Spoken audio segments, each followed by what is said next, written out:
টুঙ্গিপাড়া বঙ্গবন্ধু শেখ মুজিবুর রহমান বিশ্ববিদ্যালয় কলেজে আজ ছাত্রলীগের উদ্যোগে সাধারণ শিক্ষার্থী এবং ছাত্রলীগ একত্রিত হয়ে সাবেক প্রধানমন্ত্রী শেখ হাসিনাকে দেশে ফিরিয়ে আনার জন্য বিক্ষোভ মিছিল করেছে।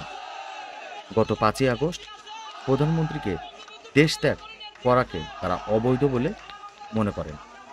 তারা মনে করেন প্রধানমন্ত্রী শেখ হাসিনাকে ষড়যন্ত্রমূলকভাবে এবং অবৈধভাবে দেশ ত্যাগ করতে বাধ্য করেছে। তারই ধারাবাহিকতায় সারা দেশের নাই টুঙ্গিপাড়া বঙ্গবন্ধু শেখ মুজিবুর রহমান বিশ্ববিদ্যালয় কলেজে ছাত্রনেতা এবং শিক্ষার্থীরা আন্দোলন করেছে। তারা বলেছে, যতক্ষণ পর্যন্ত শেখ হাসিনাকে দেশে ফিরিয়ে না আনা হবে ততক্ষণ পর্যন্ত তাদের এই বিক্ষোভ চলতে থাকবে। শুধু আজকেই নয়, গত কয়েকদিন আগেও তারা এই বিক্ষোভ করেছে। এখন থেকে ধারাবাহিকভাবে তাদের এই বিক্ষোভ মিছিল চলমান থাকবে। তাদের একটাই বক্তব্য, যে কোনো বিনিময়ে দেশরত্ন শেখ হাসিনাকে সসম্মানে দেশে ফিরিয়ে। তাদের প্রত্যেকের ধারণা, শেখ হাসিনাকে 5ই আগস্ট ষড়যন্ত্রমূলকভাবে অবৈধভাবে দেশ ছাড়তে বাধ্য করা হয়েছে, যেটা সংবিধান বহির্ভূত।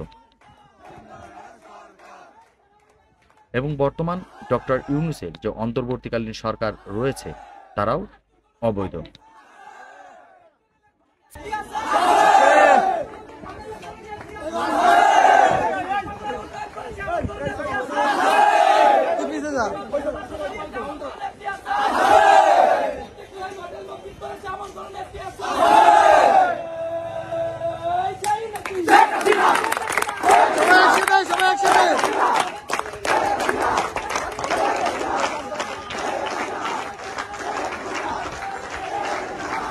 তোমরা আসো না কেন? তোমরা দাঁড়া সফল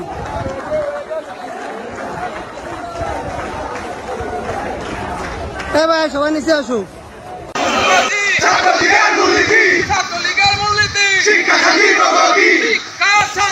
প্রগতি